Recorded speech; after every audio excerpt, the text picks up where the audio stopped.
Wassalatu wassalamu ala rasulillah. Allah il dit dans ce verset 58 de la sourate Al-Mujadala, verset 22, ceux-là, Allah leur a imprégné la foi dans leur cœur, l'iman dans leur cœur. Dans les deux sahihain, selon Anas, le prophète sallallahu alayhi wa sallam dit trois qualités. Celui qui les possède découvre la douceur de l'iman, de la foi. Qu'Allah et son messager lui sont plus chers que tout le reste. Le premier degré. Ah, voilà l'alliance. Hein? Le wala' lillah subhanahu wa ta'ala. La deuxième chose, quand il aime quelqu'un, qu'il ne l'aime que pour Allah. Ah, l'alliance complète maintenant. L'alliance avec Allah, avec le prophète sallallahu alayhi wa sallam et avec les croyants. Il n'aime la personne que pour Allah. Pas parce que il profite de lui ou... Et la troisième, qu'il lui répugne. Voilà, une négation maintenant. Une négation. Il n'aime pas, il déteste. Qu'il lui répugne de retourner à la mécréance après qu'Allah l'en a sauvé, comme il lui répugne de se voir jeter au feu. Donc ça c'est l'écartement, le désaveu. Il lui répugne de retourner à la mécréance. Il lui répugne de refréquenter de nouveau les mécréants et de vivre leur vie, de se réunir avec, partager avec lui les joies et le chagrin, etc. Il lui répugne tout ça, la mécréance. Jusqu'à quel point? Après qu'Allah l'en a sauvé, comme il lui répugne de se jeter au feu.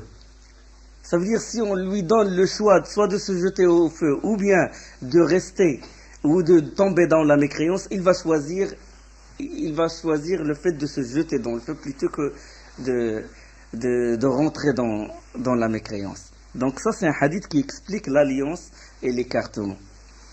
Et il dit subhanahu wa ta'ala, oui, Allah leur a imprégné l'iman ou la foi dans leur cœur et les a soutenus par un esprit de lui. Il les a soutenus parce qu'ils l'ont aimé, d'accord? Et il les a admis dans des paradis sous lesquels coulent des ruisseaux, des rivières et où ils vivront éternellement. Des paradis, parce qu'il n'y a pas qu'un seul paradis, il y a beaucoup de paradis. Coulent des rivières. Les rivières, elles sont décrites aussi dans un autre verset de sourate Muhammad où Allah subhanahu wa ta'ala dit مثل الجنة التي وعد المتقون فيها أنهار من ماء غير آسن وأنهار من لبن لم يتغير طعمه وأنهار من خمر لذة للشاربين وأنهار من عسل مصفى ولهم فيها من كل الثمرات ومغفرة من ربهم ويقول سبحانه وتعالى كمن هو خالد في النار وسقوا ماء حميما فقطع أمعاءهم. Allah subhanahu wa ta'ala, il décrit les rivières, il dit voici la description du jardin dont les pieux, les prémunis ont reçu la promesse. Il y a là des ruisseaux d'une eau jamais malodorante, et des ruisseaux de lait au goût inaltérable, et des ruisseaux de vin, délices des buveurs, et des ruisseaux de miel épuré. Ils y ont dans tous les fruits, avec l'indulgence plénière de leur Seigneur.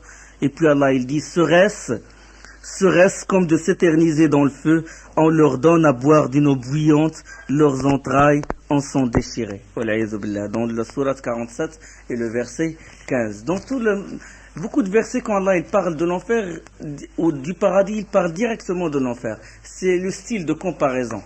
D'accord? Targhib wa tarhib.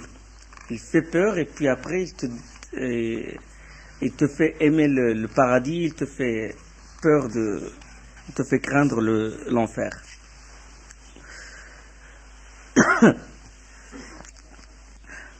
Allah subhanahu wa ta'ala dit ils vivront éternellement. Allah en est satisfait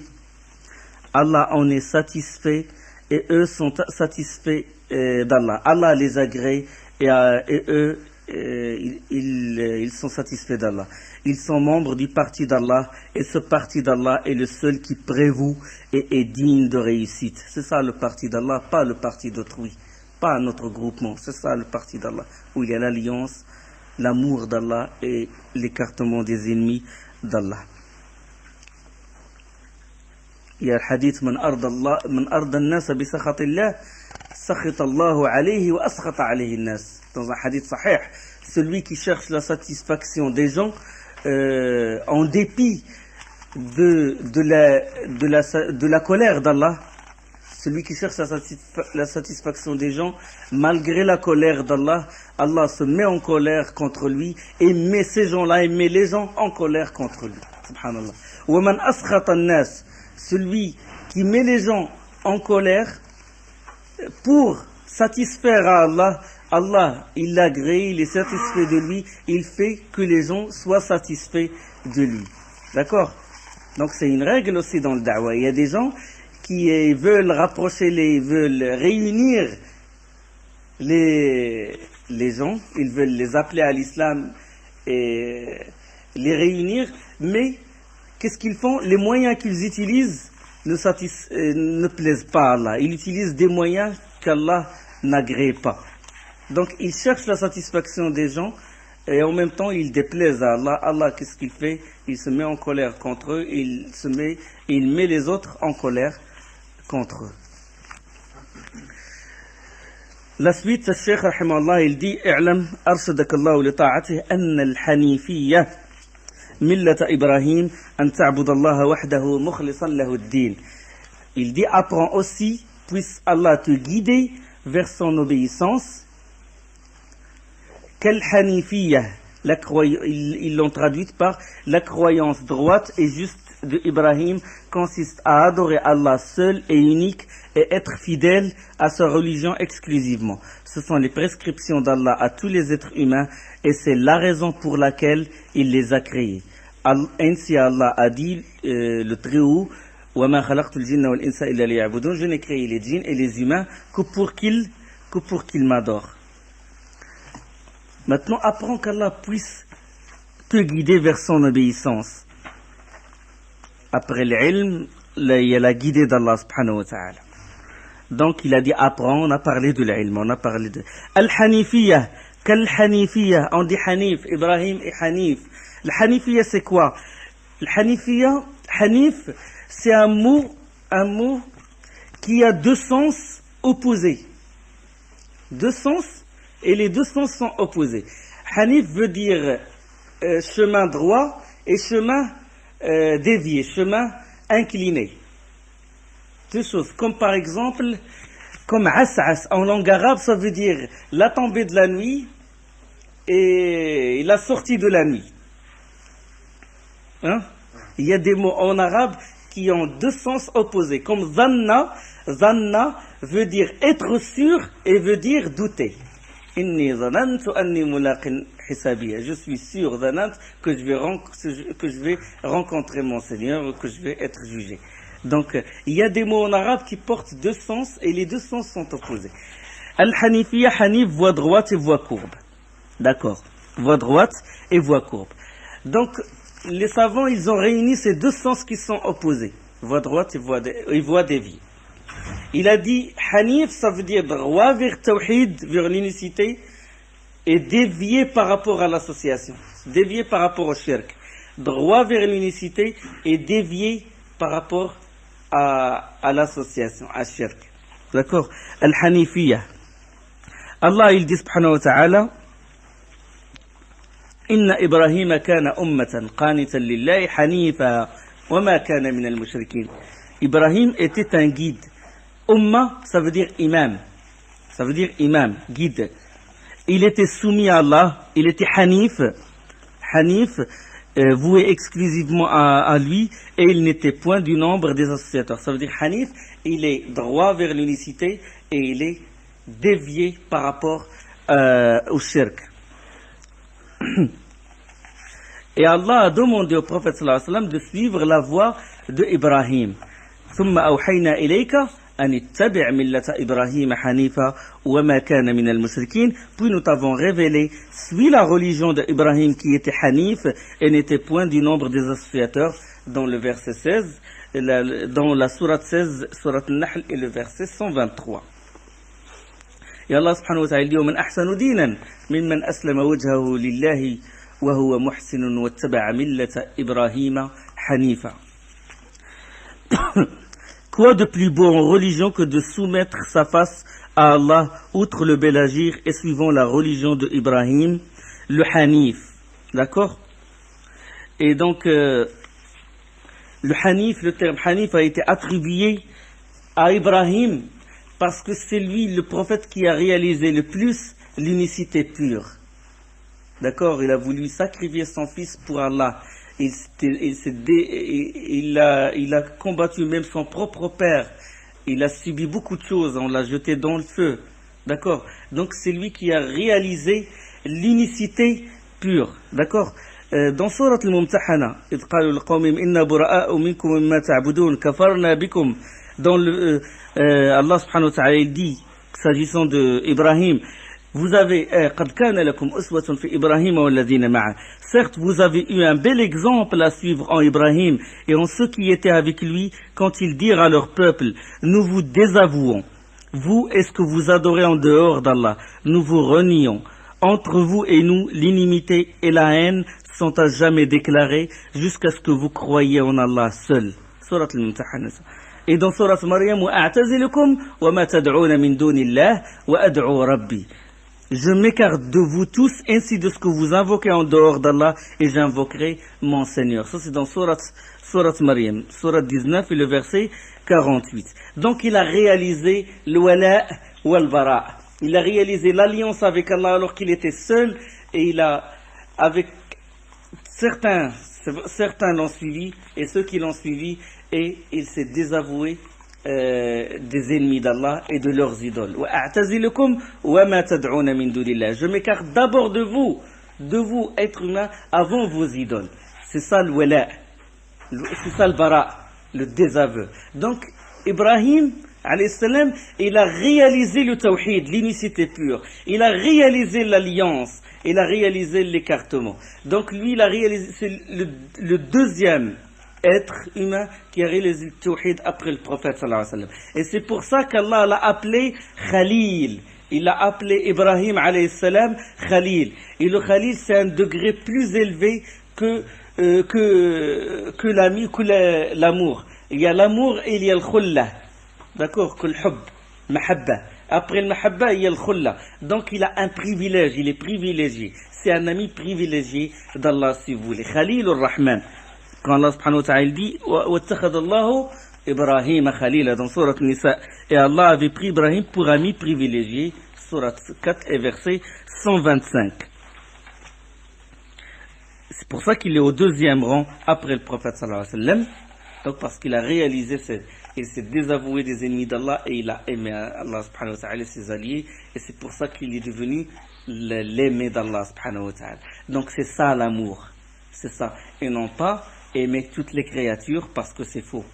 D'accord? Allah il a créé Pharaon, il a créé Iblis. Allah il l'a créé? Il a créé Satan ou il ne l'a pas créé? Il l'aime? Il ne l'aime pas. Il nous demande de l'aimer. On ne va pas dire que c'est une créature, il faut l'aimer, puisque c'est une créature. Non, faut pas. Parce qu'Allah, il aime qu'on le prenne pour ennemi. Ya Adam, inna hadha aduwwun laka wa li zawjik. Oh Adam, celui-là est un ennemi pour toi, est ton ennemi et l'ennemi de ta femme. Quand il les a fait sortir du jardin, du paradis. D'accord? Il a créé Pharaon. Il a dit qu'on doit aimer Pharaon, non. Il a créé Abu Jahl, il a créé Abdullah ibn Saba et les égareurs. Il a dit qu'on ne doit pas les prendre pour vraiment gagner son amour. Il faut se désavouer de ces gens-là et non pas aimer toutes les créatures comme prétendent certains soufis. Et il a dit, rahimahullah, al-Hanifiyya millata Ibrahim. An ta'bud Allah mukhlisan lahu ad-din. Consiste la milla de Ibrahim. La milla, ça veut dire la voie. Tariqat Ibrahim, la voie de Ibrahim. Minhaj Ibrahim. Consiste à adorer Allah seul et unique. An ta'bud Allah mukhlisan lahu ad-din. Donc, consiste à adorer Allah seul et unique et être sincère à sa religion, dans sa religion. Là, ils ont marqué être fidèle à sa religion exclusivement. Donc, an ta'bud Allah wahda, que tu adores Allah l'unique. Mukhlisan lahu ad-din. L'ikhlas, on dit ikhlas, ça veut dire khallasa, ça veut dire purifier quelque chose. Purifier de la saleté. On dit khallasahu min al-awsakh. Il l'a débarrassé de toutes les saletés. Donc, la religion pure, unicité pure, sans les saletés des fausses croyances. D'accord? Pure. Tawhid Allah subhanahu wa ta'ala.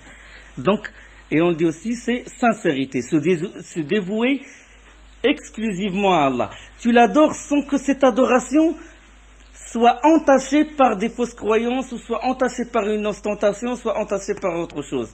Tu purifies cette adoration, tu le purifies jusqu'à ce qu'elle devienne ikhlas, mukhlisa, mukhallasa, pure. D'accord? Et mukhlisan lahuddin, donc, que tu adores, consiste à adorer Allah, seul et unique, avec ikhlas, ça veut dire avec la religion pure, se dévouer exclusivement à lui. Mukhlisan lahuddin. Din, ça veut dire religion, en arabe, din, mais ça veut dire aussi récompense, ça veut dire aussi rétribution. Malik yawmiddin, le roi du jour du jugement. Donc din, dans ce verset de Surat al-Fatiha, ça veut dire le jugement, d'accord? Et din, ça veut dire aussi religion.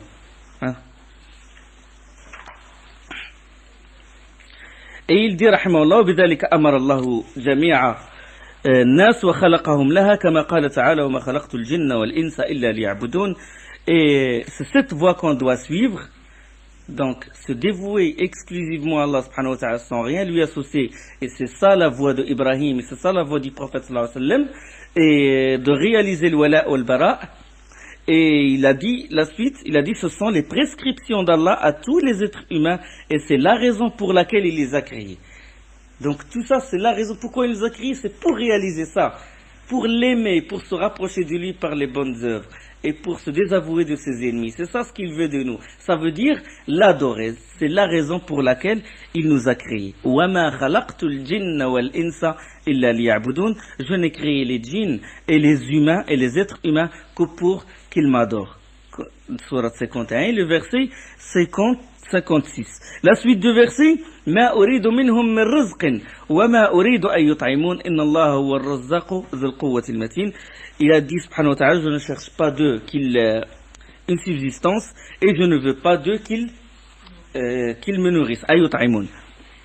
Donc Allah n'a pas besoin de nous, subhanahu wa ta'ala. C'est nous qui, antum al-fuqara, c'est nous qui ont besoin d'Allah. Allah il dit, antum al-fuqara, ilallah. C'est nous. Allah subhanahu wa ta'ala nous a pas créés pour agrandir le nombre, son nombre, ou pour il demande de nous quelque chose, il demande de nous qu'on l'adore. Il n'a pas besoin de nous qu'on l'aide ou qu'on l'assiste ou quoi que ce soit, comme dans le hadith, le fameux hadith de Abi Dharr Jundub ibn Junad, le hadith Qudsi qui est dans le Bukhari, où Allah subhanahu wa ta'ala dit Ya ibadi, innakum lan tablughu durri fatadurruni. Allah il dit, ô mes serviteurs, vous n'arriverez jamais à me nuire ou m'être utile si vous cherchez à le faire. Subhanahu wa ta'ala, il n'a pas besoin de nous. Ya ibadi law anna awwalakum wa akhirakum wa insakum wa jinnakum كانوا على أتقى قلب رجل واحد منكم ما نقص ذلك في ملكي شيئا. Subhanahu wa ta'ala. Il dit, ô mes serviteurs, على أتقى ما زاد ذلك في نعم على أتقى قلب رجل واحد منكم ما زاد ذلك في ملك شيئا. Ô mes serviteurs, si les hommes et les djinns du premier au dernier étaient aussi pieux que celui du cœur le plus pieux d'entre eux ou d'entre vous, cela n'ajouterait rien à mon royaume. يا عبادي لو أن أولكم وآخركم وإنسكم وجنكم كانوا على أفجر قلب رجل واحد منكم ما نقص ذلك من ملك شيئا. Ô mes serviteurs, si les hommes et les djinns du premier au dernier étaient aussi pervers que l'est celui d'entre vous, au cœur le plus pervers, cela ne diminuerait rien en mon royaume. Que vous soyez pieux, que vous soyez. Et il dit subhanahu wa ta'ala, ya ibadi law anna awwalakum wa akhirakum wa insakum wa jinnakum قاموا في صعيد واحد فسألوني فأعطيت كل واحد مسألته ما نقص ذلك عندي إلا كما ينقص المخيط إذا أدخل البحر. Il dit subhanahu wa ta'ala aux mes serviteurs, si les premiers et les derniers des hommes et des djinns s'étaient réunis sur un seul endroit pour me présenter leur requête et que j'ai donné à chacun d'eux sa demande, cela ne pourrait amoindrir en rien à chacun d'eux. Ça veut dire que chacun d'eux il demande et que je lui donne, cela n'a aucun effet ou n'amoindrirait jamais quelque chose en mon royaume. Ça veut dire cela ne pourrait amoindrir en rien ma propriété, pas plus que l'aiguille n'enlève quoi que ce soit de la mer. Quand on met une aiguille dans la mer et qu'il retire, qu'est-ce qu'il retire? Il ne retire rien du tout. Donc si je donne à tout le monde ce qu'ils veulent, ça va rien changer dans ma propriété, dans mon royaume. Et il dit aux mes serviteurs, يقول سبحانه وتعالى يا عبادي إنما هي أعمالكم أحصيها لكم. Ô mes serviteurs, ce sont vos œuvres que je recevrai et pour lesquelles je vous rétribuerai. فمن وجد خيرا فليحمد الله ومن وجد غير ذلك فلا يلومن إلا نفسه. Celui qui trouve du bien, qu'il dise Alhamdulillah, louange à Allah, et celui qui trouve autre chose, qu'il ne se prenne qu'à lui-même. Donc il n'a pas besoin de nous, subhanahu wa ta'ala. Il veut de nous qu'on l'adore.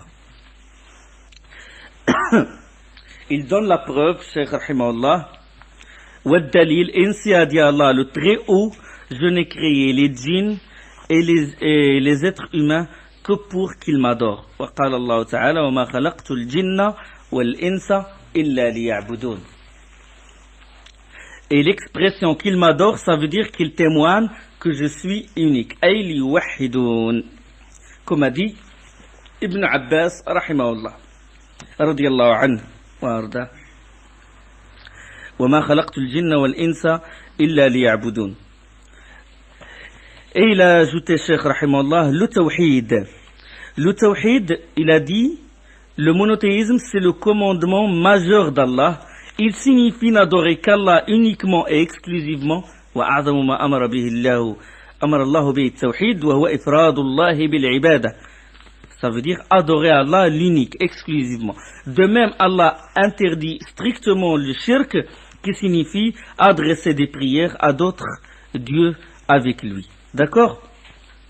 Donc la première chose qu'il a ordonnée, c'est d'adorer, de se dévouer à lui, c'est de lui adresser toutes les adorations, lui l'unique. Et la première chose qu'il a interdite, c'est shirk, c'est d'associer quelqu'un ou quelque chose avec lui.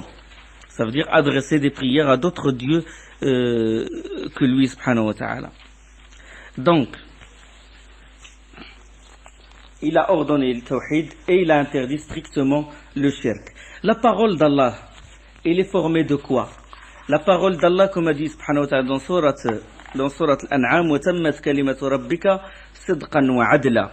Et la parole de ton Seigneur s'est accomplie en toute vérité et équité. Donc vérité dans quoi?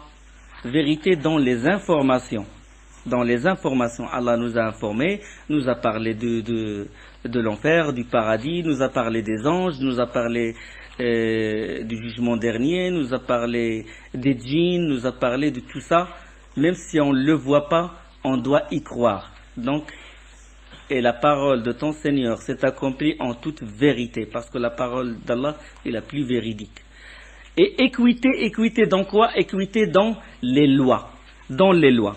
Donc, vérité dans les informations, équité dans les lois. Et les lois, c'est quoi? C'est des ordres et des interdits. Fais ça et ne fais pas ça. Donc, le premier ordre, c'est tawhid. L'unicité. Quand on croit en lui l'unique Seigneur, l'unique Créateur, et on croit et on l'adore lui l'unique, par ce tawhid, Allah, il nous éclaircit le chemin. Il nous éclaircit, il nous épargne une chose, l'éternité en enfer. D'accord?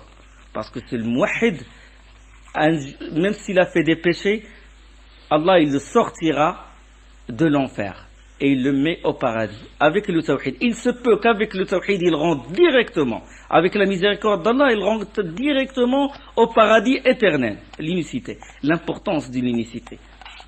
il t'éclaircit le chemin, t'épargne l'enfer. Après la miséricorde d'Allah, le tawhid, il absout les péchés. Il enlève les péchés. L'unicité d'Allah, il absout les péchés. Il te fait rentrer déjà dans le groupe sauvé. C'est l'une des choses qui te fait rentrer dans le groupe sauvé, qui est sauvé des ambiguïtés, des innovations, et qui va être sauvé dans l'au-delà. Et il te met avec les prophètes, avec les véridiques, avec les martyrs. L'unicité, c'est la base fondamentale. Et on distingue.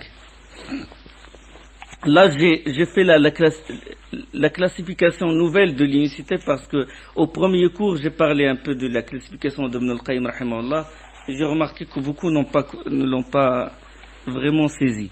Donc, tawhid, on distingue trois sortes de tawhid. Il y a le tawhid de Rububiyyah, d'accord? Rububiyyah ou la seigneurie. Ça veut dire que c'est l'unicité de croire qu'il est unique dans sa création, qu'il est le seul créateur et le seul qui administre, qui gère tout, et que le seul roi, subhanahu wa ta'ala, al-mulk, wal-khalq, wa-tadbir, c'est l'unicité dans la royauté, dans le tadbir, dans la gérance, dans l'administration, le contrôle de l'univers, et dans la royauté, je l'ai dit, création, royauté et gérance ou administration.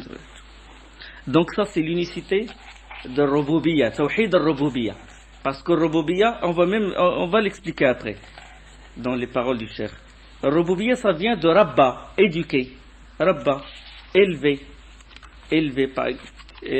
ses enfants, hein, les éduquer. Donc essayer, les éduquer, ça veut dire que s'ils ont, les élever, que s'ils sont malades, tu essaies de les soigner.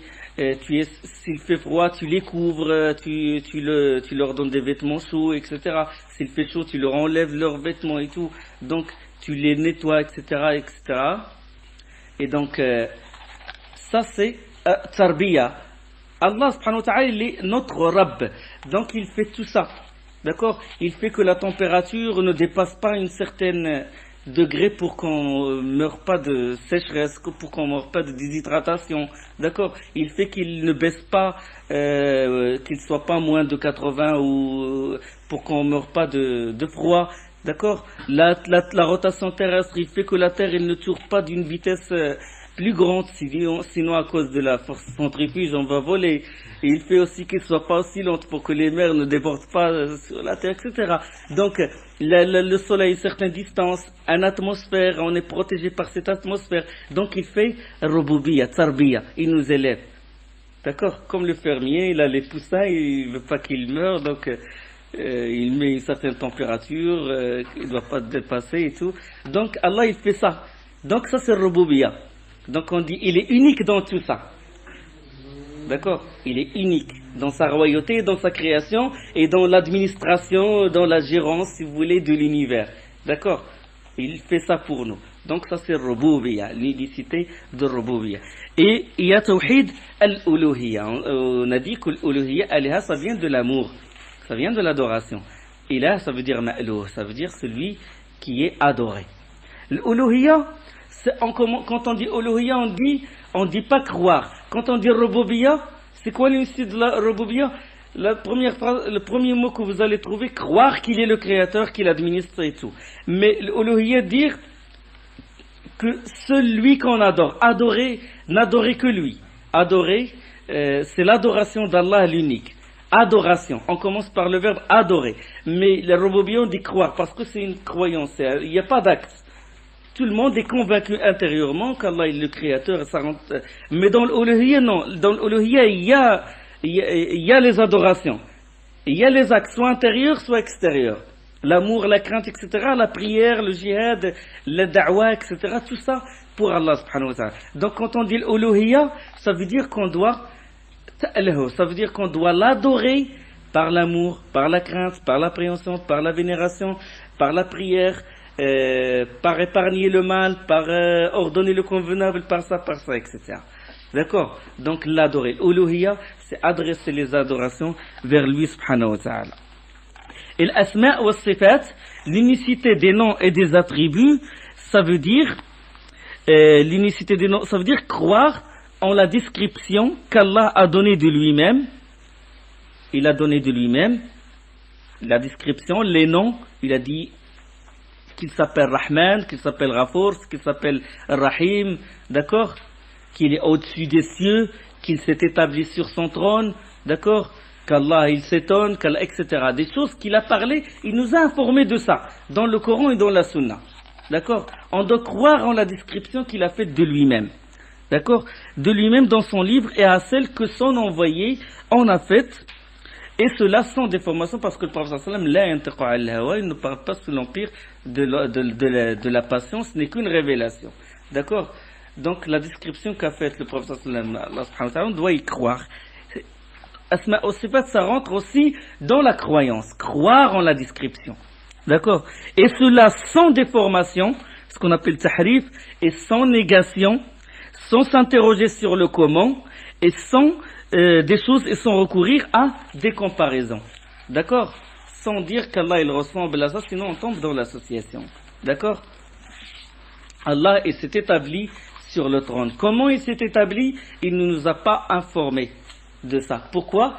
Parce que nul ne ressemble à lui. Et c'est lui l'audient, le clairvoyant. D'accord? Donc ça c'est les noms et les attributs. Il a les 99 noms, on reconnaît ces 80, on croit en ces 99 noms.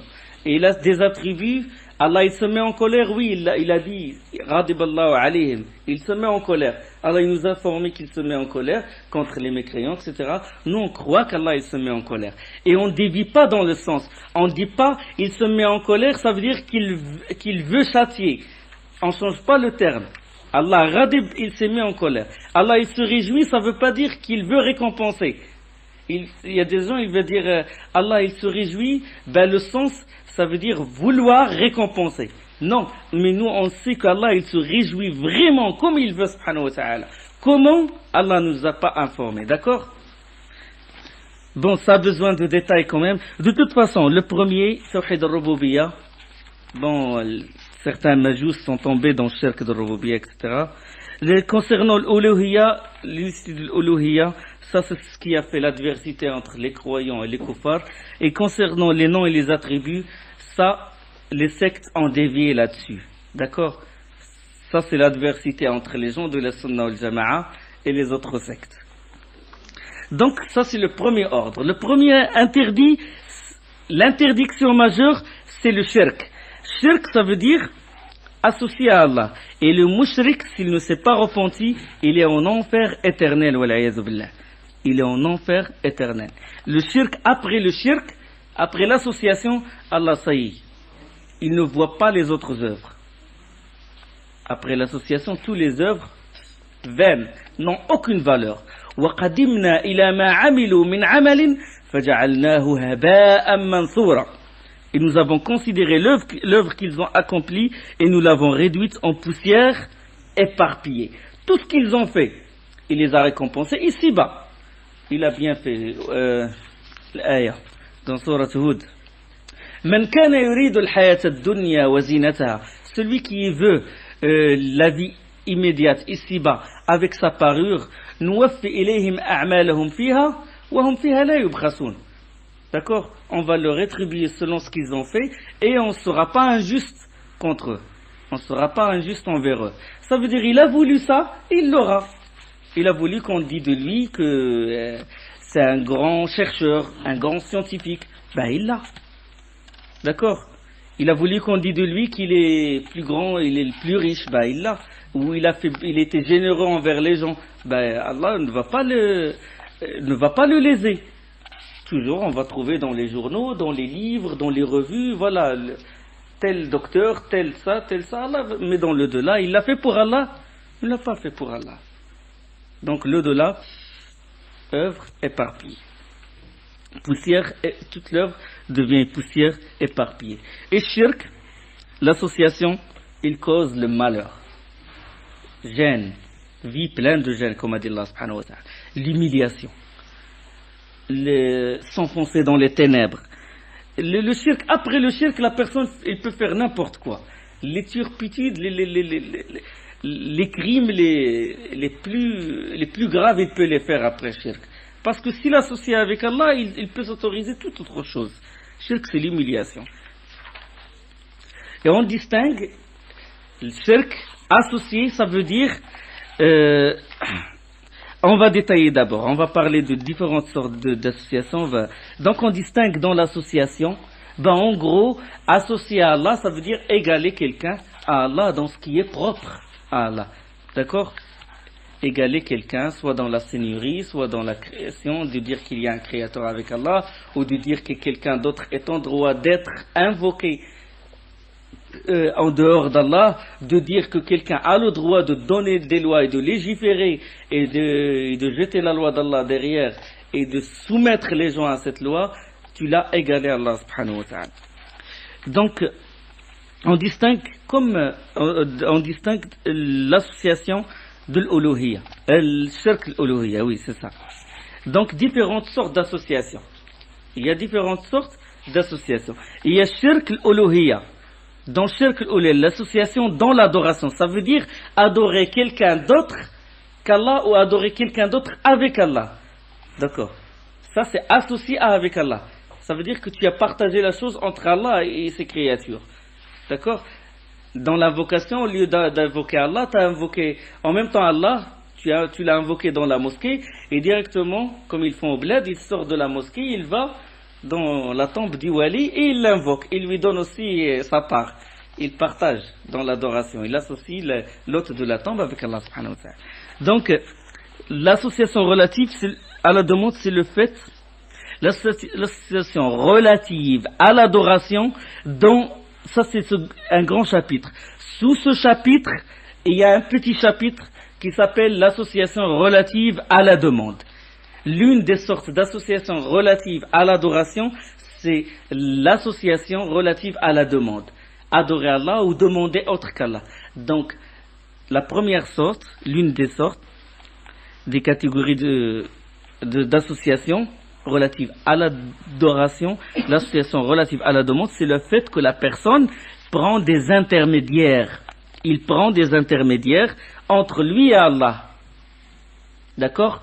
Clergé ou là. Il prend un wali, il prend un shir, il prend un imam, il prend un dévot, il prend un ange. Il les prend des intermédiaires entre lui et Allah. Il croit, voilà, il a cette croyance, il a dit, voilà, ce wali-là était proche d'Allah. On m'a raconté qu'il a vu le prophète sallallahu alayhi wa sallam 30 fois et qu'il doit être proche d'Allah. Et quand il est mort, bon, c'est dans le delà, donc il a une position auprès d'Allah qui lui permet de rapprocher d'Allah qui il veut et de faire profiter qui il veut et d'éloigner qui il veut. Donc il dit que ce wali il est proche d'Allah. Qu'est-ce que je vais faire? Je vais l'invoquer, je vais lui demander secours. Oh Cheikh Flan, aide-moi, sauve-moi. Je vais me noyer, je suis dans des problèmes, aide-moi. Il adore ce cheikh parce que ça le rapproche d'Allah. Il croit que ça le rapproche d'Allah subhanahu wa ta'ala. Et ça, tout en croyant qu'Allah il est le créateur. Allah subhanahu wa ta'ala dit Ala lillahi ad-din al-khalis. C'est à Allah qu'appartient la religion pure. Tandis que ceux qui prennent des protecteurs en dehors de lui, ou des awliya, ça peut être protecteur, ça peut être un shir ou un imam, en dehors de lui, disent, nous ne les adorons que pour qu'ils nous rapprochent davantage d'Allah. Voilà le prétexte des associateurs. Nous leur demandons qu'ils nous aident que parce qu'ils sont proches d'Allah, qui vont nous rapprocher d'Allah. C'est comme a dit Allah dans Surah 39 et le verset 3. Qatada rahimahullah, l'un des tabi'in, il a dit quand on leur disait, aux associateurs, quand on leur disait qui est votre Seigneur et créateur et qui a créé les cieux et la terre et fait descendre de l'eau du ciel, ils disent Allah. C'est Allah qui a créé, qui a fait pleuvoir.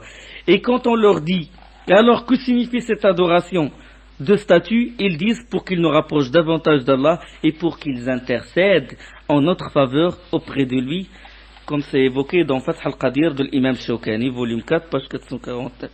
Donc, ils veulent que ces statues, ou ces tombes, ou même un être humain vivant aussi, qu'il a un prodige et qu'il peut monter au ciel et s'approcher d'Allah, il peut faire monter l'invocation de telle personne, etc. Donc ils les prennent comme intermédiaires. Et ça, le fait de prendre des intermédiaires, c'est shirk, c'est associé à Allah subhanahu wa ta'ala. De dire que ce wali est proche d'Allah et qu'il a fait des miracles et qu'il est rentré dans le feu et qu'il a volé dans le ciel, et donc je dois l'invoquer parce qu'il est proche d'Allah. D'accord? Et la statue en elle-même, la statue, c'est une représentation de l'homme vertueux. Parce que la situation, soit on adore une statue, soit l'hôte de la tombe, soit on se retranche dans des cavernes parce que ça nous fait penser telle personne. D'accord? Les sortes d'associations que commettent les gens de cette communauté. Donc les statues, en général, c'est une représentation parce qu'ils n'adorent pas la statue en elle-même.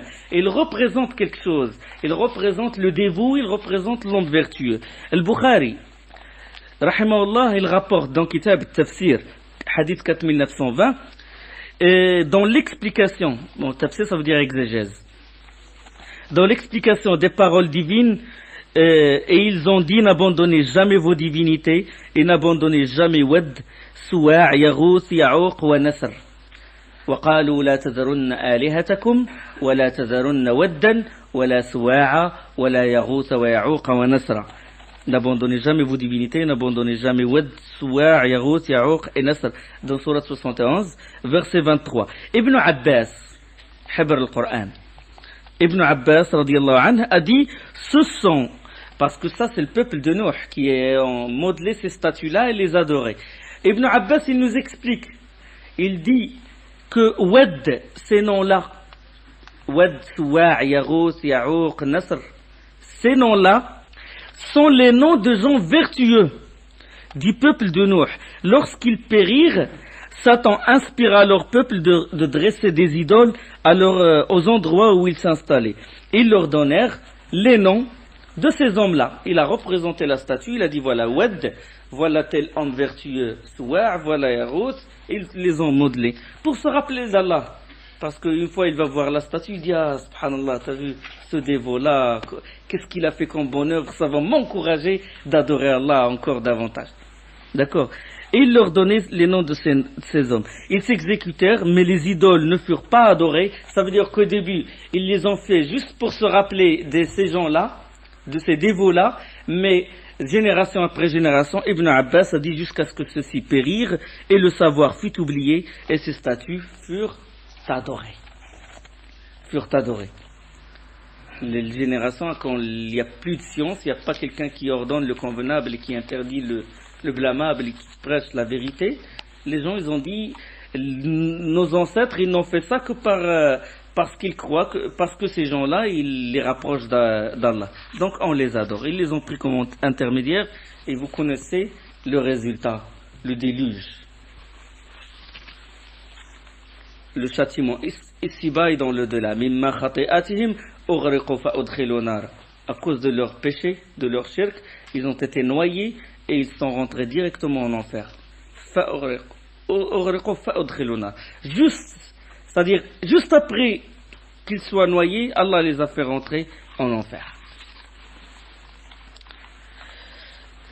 Donc, la statue, elle peut représenter un être humain. Et il peut représenter autre chose. Il peut représenter des étoiles. Il peut représenter les étoiles comme une sorte de shirk, l'association où sont tombés le peuple de Ibrahim. Le peuple de Ibrahim est tombé dans ce genre d'association. Ils représentaient les étoiles. Ils disent que les étoiles sont près d'Allah et qu'on peut les invoquer et qu'ils peuvent faire monter l'invocation et qu'ils peuvent nous secourir. D'accord? Et c'est ce genre, et ils croient aussi, bon, quand ils les adorent et les invoquent, ils leur demandent ce qu'ils veulent, ils leur font des vœux à ces étoiles-là et ils les représentent dans des statues. Ils ont dit qu'ils ont un effet sur notre vie. Ils ont un effet sur notre vie, sur notre avenir, sur notre progéniture. D'accord? Donc on les invoque, peut-être qu'ils nous donneront quelque chose. D'accord? Ils peuvent ramener le malheur, ils peuvent ramener le bonheur. Et c'est ce genre de shirk qui est à l'origine de l'astrologie. D'accord? Que les constellations ont un effet sur la vie des hommes. D'accord? Cette constellation ça montre que je vais vivre le chagrin, que je vais avoir des problèmes dans mon bureau, que je vais me séparer de ma femme, comme vous voyez toujours dans Paris Match, la télé, partout. Il enracine ce faux dogme dans le cœur des gens. Il l'enracine. Shirk de Qawm Ibrahim. D'accord? Donc, évitez de connaître même le signe, ça n'existe pas, signe de scorpion, etc. Ça, il ne faut pas s'intéresser à ça. Attention, parce que ça touche à l'association. Parce que tu dis, je suis de tel signe, etc., que ce signe a un effet, que cette constellation a un effet sur ma vie. D'accord? Et là, ça te pousse à associer avec Allah subhanahu wa ta'ala. Et eux, ils savent. Donc, il ne faut pas être allié intellectuellement avec eux. Donc, on est revenu à Tawhid.